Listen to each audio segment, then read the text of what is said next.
২০২৪ সালকে একটি অন্ধকারময় বছর হিসেবে ভুলে যেতে চায় আওয়ামী লীগ। নতুন বছর ২০২৫-এ রাজনীতিতে ফিরতে চায় দলটি। সেই উদ্দেশ্যে নেতাকর্মীদের উজ্জীবিত করতে হোয়াটসঅ্যাপে সংযোগ স্থাপন ও বিদেশে লবিস্ট নিয়োগ করে পরাশক্তিগুলোর সমর্থন আদায় করে রাজনীতিতে ফেরার পরিকল্পনা দলটির।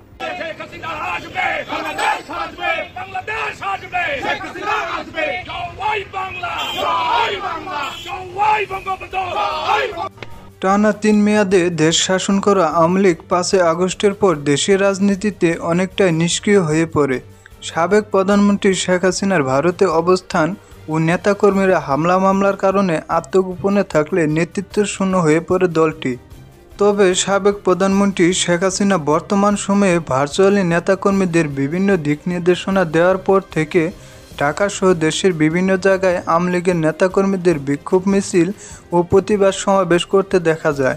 বিভিন্ন সূত্রে জানা যায়, দেশে গণতন্ত্র পুনরুদ্ধার ও শেখ হাসিনার নামে মিথ্যা মামলা প্রত্যাহারের দাবিতে আগামী ২০ জানুয়ারি রাজধানীতে মহাসমাবেশ করার পরিকল্পনা করছে আওয়ামী লীগ। এছাড়াও ৫ আগস্টের পর আত্মগোপনে থাকা সমস্ত নেতাকর্মীরা ওই দিন একযোগে সারা দেশে আন্দোলনে অংশ নিতে পারে বলে জানা যায়।